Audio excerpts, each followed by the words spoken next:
Hello दोस्तों, कैसे हैं आप। मैं ओंकार नाथ ओंकार कंपटीशंस में आप सभी का स्वागत करता हूं। जैसा मैंने आपको पिछले टॉपिक्स में बताया था कि माहेश्वर सूत्र कितने हैं और इनकी उत्पत्ति कैसे हुई, और आज जो हम दूसरा चैप्टर ले रहे हैं वह लेंगे वर्ण विचार पर। वर्ण आज जो हम लेंगे वह वर्ण विचार। वर्ण विचार पर हम चर्चा करेंगे। जैसा हम मुख से जिन ध्वनियों का उच्चारण करते हैं उन्हें वर्ण या अक्षर कहते हैं। वास्तव में वर्ण और अक्षर के विषय में जैसे ना क्षरति इति अक्षरः, अक्षरों का कभी विनाश नहीं होता है। इस क्रम से अगर देखेंगे, ना क्षरति इति अक्षरः, अक्षरों का कभी क्षरण नहीं होता है। ना क्षरति इति अक्षरः, अर्थात अक्षरों का कभी क्षरण नहीं होता है। अर्थात जिनका क्षरण ना हो और ना जिनका विनाश हो उनको हम वर्ण कहते हैं। वर्ण प्रायः दो प्रकार के होते हैं। वर्ण दो प्रकार के होते हैं। जैसे इसमें देखें तो ये आपके दो प्रकार हो जाएंगे। एक तो आपका होगा स्वर और दूसरे होंगे तुम्हारे व्यंजन। देखिए, अगर हम स्वरों को चर्चा करें तो स्वर के विषय में कहा गया है, स्वयं राजन्ते इति स्वराः, स्वयं राजन्ते इति स्वराः, अर्थात स्वर को बोलने के लिए किसी अन्य वर्ण या अक्षर की आवश्यकता नहीं होती है। इस तरह से स्वयं राजन्ते इति स्वराः, स्वयं जो स्वर होते हैं इन पर किसी को बोलने की आवश्यकता या कोई वर्ण या अक्षर की आवश्यकता नहीं होती है। ये अपने आप में पूर्ण होते हैं। अब हम देखेंगे कि स्वर के अंतर्गत हम किसको शामिल करते हैं। इस प्रकार अगर हम स्वरों की चर्चा करें तो स्वर जो हमारे हैं आ, ई, उ, री, ली, ये आ, ई, उ, री, ली, ए, ओ, आई, औ, ये हमारे स्वर हैं। अब स्वरों में अगर देखें तो स्वरों की जो कुल संख्या है वह 9 बताई गई है। स्वरों की जो संख्या है वह 9 बताई गई है।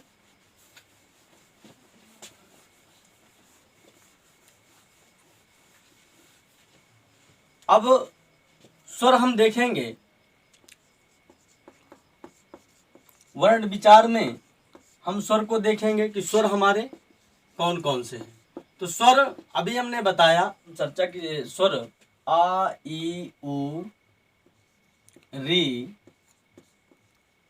ली, ए, ओ, आई, औ, ये जो हमारे स्वर हैं इन स्वरों की जो संख्या है, कुल स्वर 9 है।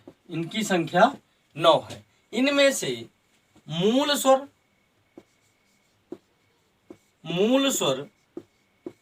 हमारे 5 हैं।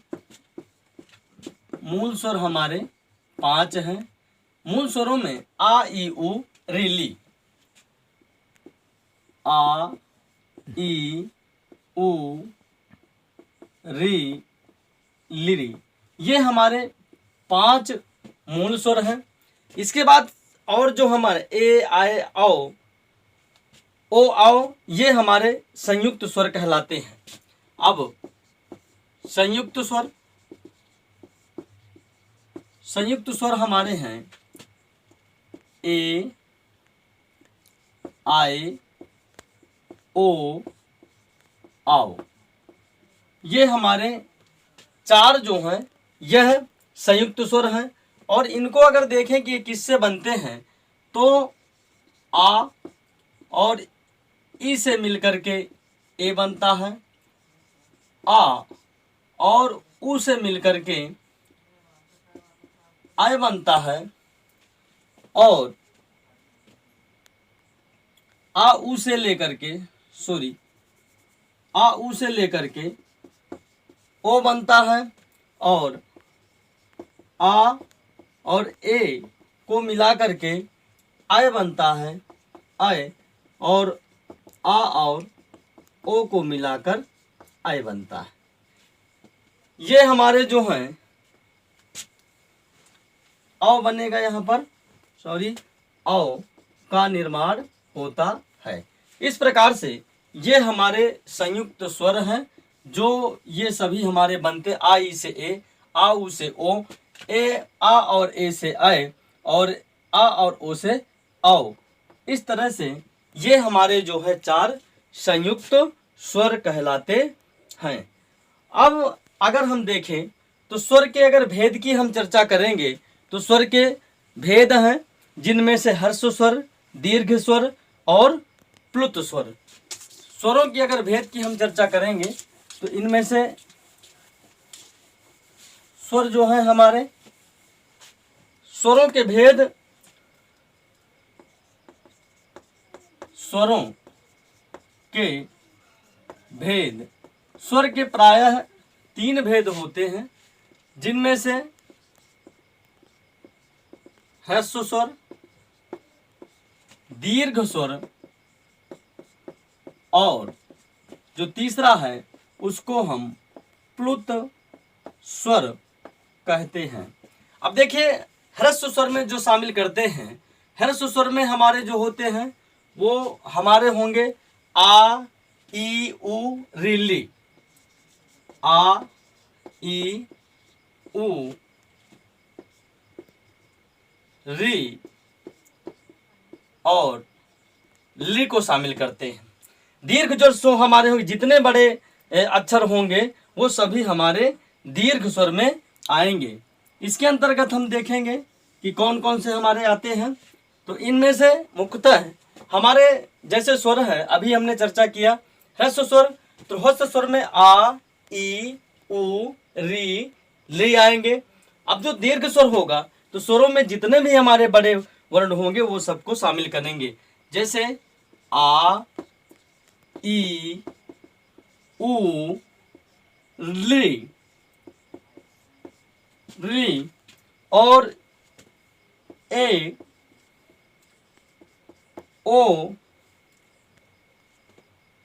ओ, आई और औ को शामिल करते हैं। ये हमारे ह्रस्व स्वर हैं और ये हमारे दीर्घ स्वर हैं। देखिए अभी तक के जितने भी आप पेपर उठा करके देखेंगे तो इससे 1 या 2 नंबर का, यहाँ तक कि कभी कभी 3 नंबर के भी इससे प्रश्न आते रहे हैं कि ह्रस्व स्वर क्या है, दीर्घ स्वर क्या है, प्लुत स्वर क्या है।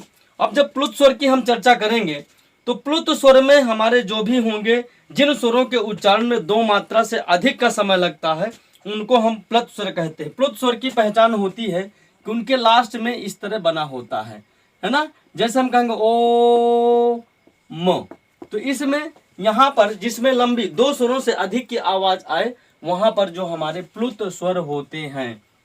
जैसे कहा था एक मात्रो भवेश हर्तो द्वि मात्रो दीर्घ उच्चते त्रिमात्रो प्लुत गेयते। इसमें कहा गया है कि जिसमें 1 मात्रा होगी वो हमारे ह्रस्व स्वर होंगे, जिसमें 2 मात्रा होगी वो हमारे दीर्घ स्वर होंगे, और जिसमें त्रिमात्रा होगी वह हमारे प्लुत स्वर कहलाते हैं। अब हम इसमें चर्चा करेंगे कि आखिर जो वर्ण है, अभी हमने देखिए इन स्वरों को, अभी हमने स्वर के भेद पढ़ा, लेकिन इन स्वरों को अच कहते हैं। स्वर को, ये तो हमारे हो गए भेद। अब देखिए स्वरों को अच भी कहा गया है। इसके पहले मैंने आपको बताया था कि जब माहेश्वर सूत्र अगर आप ना देखे हो तो पिछले टॉपिक पर मेरे माहेश्वर सूत्र को आप देखिए तो वहां से समझ में आएगा कि इसको अच क्यों कहते हैं। फिर भी मैं अभी बता दे रहा हूं, जैसा इसमें से स्वर को अच कहा गया है। देखिए अच ये क्या है, ये जब प्रत्याहार बनाते हैं तो अच का प्रयोग करते हैं। अब देखिए मैं आपको बता रहा हूं कि अच में कैसे शामिल हो गए। आ, ई, उ, ड, री, ली, क, ए, ओंग, ए, ओंग, आई, औ, च। देखिए इसमें जैसे आपने देखा कि जब मैंने माहेश्वर सूत्र बताया था तो इसमें आपको बताया था कि ये जो लास्ट में इसका अड़ा है, इसका का है, इसका चा है, ये जो वर्ण है इनको हम माहेश्वर सूत्र बनाते समय इनकी गणना नहीं करते हैं, क्योंकि ये इत संज्ञक वर्ण कहलाते हैं और इत संज्ञक वर्णों का माहेश्वर सूत्र बनाते समय इनका लोप हो जाता है, अर्थात इनको हम नहीं शामिल करते। हम इनको छोड़ देंगे। ये जो लास्ट के हैं अड़ा, का, चा, तो हमारा क्या हो गया? आ, ई, उ, री, ली, ए, ओ, आई, औ। यही हमारे स्वर हैं। आप देख सकते हैं मैंने लास्ट के इत संज्ञक वर्णों को हटा दिया तो सभी हमारे स्वर आ गए। इसीलिए स्वरों को अच भी कहा गया है। कभी कभी प्रतियोगी परीक्षाओं में यह भी पूछ लिया जाता है अच किसे कहते हैं, तो अच स्वरों को कहते हैं। अब इसके बाद हम चर्चा करेंगे, जैसे वर्ण विचार में जो दूसरा था वो हमारा क्या था? व्यंजन। अब देखेंगे, आपने व्यंजन पढ़ा ही होगा, सभी लोग जानते हैं का से ज्ञा तक ये सभी व्यंजन कहलाते हैं। लेकिन संस्कृत में व्यंजन वर्ण की जो संख्या है, व्यंजन वर्ण संस्कृत में 33 माने गए हैं, 33 माने गए हैं। और जैसे हम इनका वर्णन अभी करेंगे क्रमशः कि व्यंजन वर्ण में कौन कौन से शामिल होते हैं।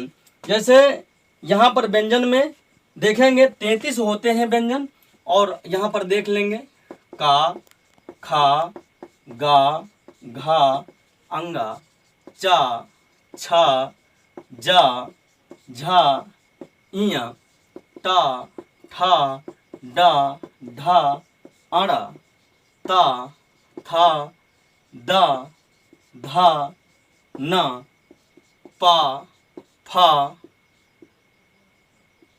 बा, भा, मा, या, रा, ला, वा, सा, खा, सा, हा।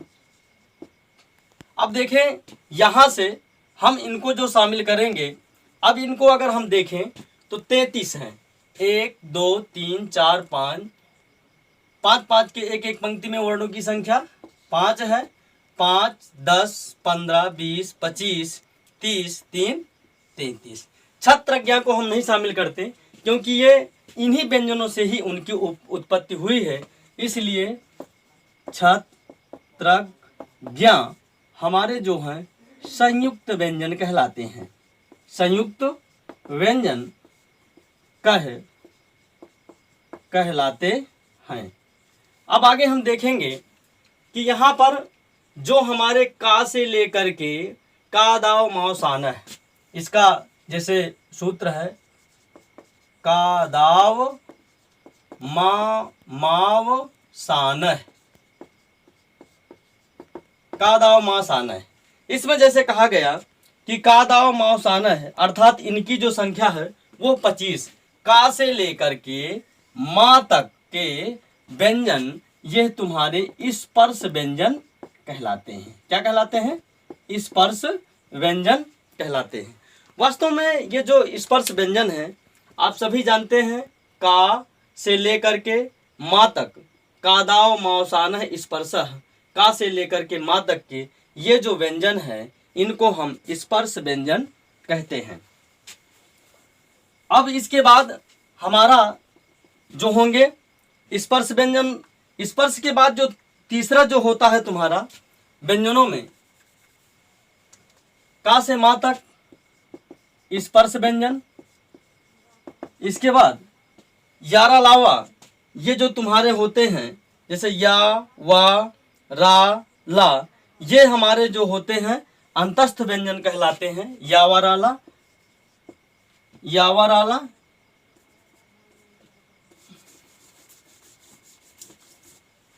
यावा राला, अंतस्थ अंतस्थ व्यंजन जो होंगे या, वा, रा, ला। और इसके बाद उष्ण व्यंजन कहते हैं। उष्ण जो व्यंजन है हमारे वो सा, सा, खा, सा, हा, ये जो हमारे व्यंजन कहलाते हैं। शाखा, साहा, ये हमारे व्यंजन उष्ण कहते हैं। इनको अगर देखें यावाराला, यावाराला जो व्यंजन होते हैं ये हमारे इनको यण कहते हैं, क्योंकि ये यण प्रत्याहार में आते हैं। और शाखा, सा को हम जो है शाखा, साहा को हम सल कहते हैं, क्योंकि यह सल प्रत्याहार में आते हैं। देखिए, बड़ा कभी कभी पूछ लेता है कि स्पर्श व्यंजनों की कुल संख्या कितनी है। तो स्पर्श व्यंजनों की कुल संख्या 25 है। अंतस्थ व्यंजन यावाराला, इनकी जो संख्या है वह है 4 है। और सा, सा, खा, सा, हा, इनकी भी संख्या तुम्हारी 4 है। तो दोनों को जोड़ेंगे 25, 4 29, 29 4 33, यानी कुल व्यंजनों की संख्या हमारी 33 है। अलग अलग इसी प्रकार से हम व्यंजनों को देखेंगे। ये जो व्यंजन है इनसे इसीलिए संस्कृत में कहा गया है, क्योंकि का, चा, टा, ता, पा, इसलिए इनको हम उदित व्यंजन कहते हैं। क्या कहते हैं? उदित व्यंजन या वर्ण, उचित उदित वर्ण कहते हैं इनको। जैसे कहते हैं कु, चु, टू, तु, पु, एते उदिता,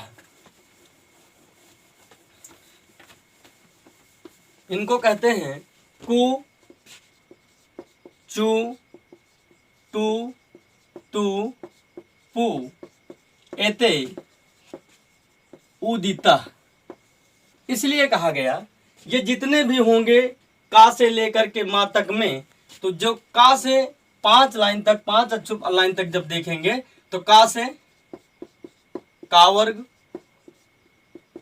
का वर्ग, चा से चा वर्ग, और ता से ता वर्ग,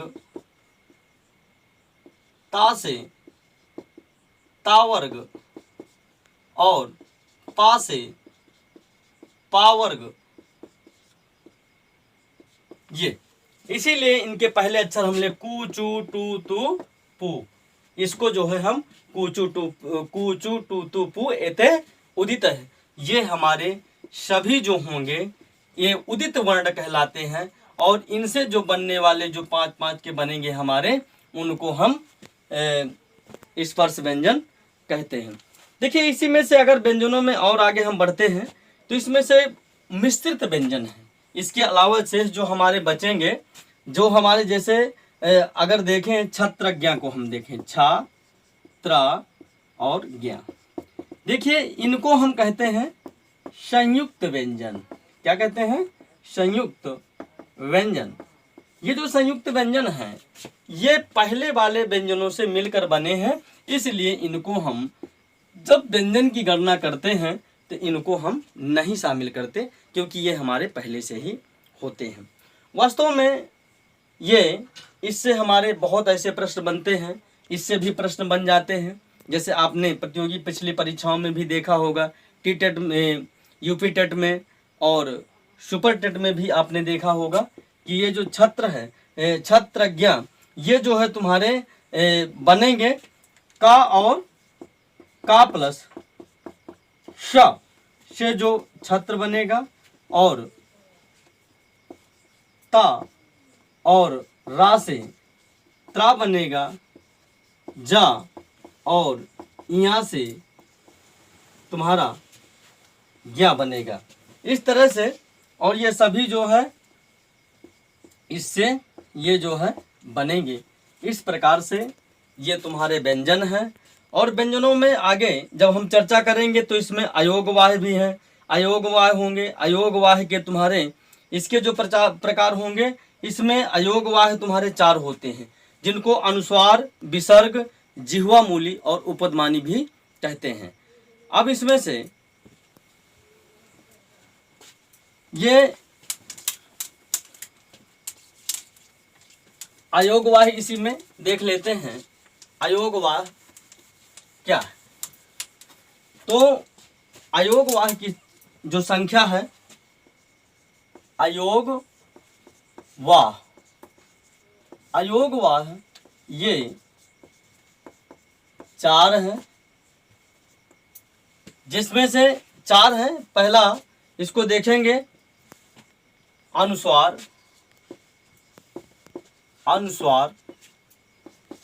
दूसरा विसर्ग, तीसरा जिह्वा मूली और चौथा उपध्मानी। ये हैं हमारे अयोगवाह। अयोगवाह की संख्या 4 है, अनुस्वार, विसर्ग, जिह्वा मूली और उपध्मानी। इनसे भी कई बार प्रश्न बनते हैं प्रतियोगी परीक्षाओं में कि अनुस्वार क्या है, विसर्ग किसे कहते हैं, जिह्वा मूली में कौन शामिल होता है और उपध्मानी में कौन कौन शामिल होता है। देखिए, जैसे कहता है नासिकानुस्वारस्य, जो नाक से निकले उनको हम क्या कहते हैं, अनुस्वार कहते हैं, है ना। अनुस्वार जैसे कि इसमें शामिल करें हम अंक, अंग अंग, नाक से आवाज आ रही है, इसलिए ये अनुस्वार है। विसर्ग जिनमें 2 बूंदी, तो आहा, आहा क्या है हमारा, विसर्ग है। और जो काखा हमारा होगा वह हमारा क्या होगा, काखा जो होगा वह हमारा जिह्वा मूली होगा। का और खा ये हमारे क्या होंगे, जिह्वा मूली, और पा फा ये उपध्मानी कहलाते हैं। क्या कहलाते हैं, उपध्मानी कहलाते हैं। तो ये आपने देखा, एक बार संक्षिप्त हम देख लेते हैं। वर्ण विचार में वर्णों का कभी क्षरण नहीं होता है, और ये जो है हमेशा कभी क्षरण नहीं होगा। इनकी संख्या 2 बताई, जैसे अभी हमने बताया कि स्वर और व्यंजन। स्वरों में बताया स्वर कितने होते हैं, स्वर के कितने भेद होते हैं, इनमें से कौन कौन से शामिल किया गया है, इसमें से कि इसमें हर्ष कौन है, दीर्घ कौन है, प्लुत क्या है, ये सारी चीज़ें हमने चर्चा किया। जैसा आप सभी जानते हैं, मैंने आपसे पिछले वीडियो पर ये वादा किया था कि मैं बहुत जल्द ही नया वीडियो लेकर के आऊँगा। तो ये मैं अगला वीडियो वर्ण विचार से मैंने आपके सामने रखा।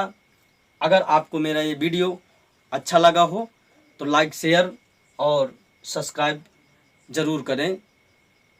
मित्रों, नमः संस्कृताय, शुभ संध्या, शुभ रात्रि।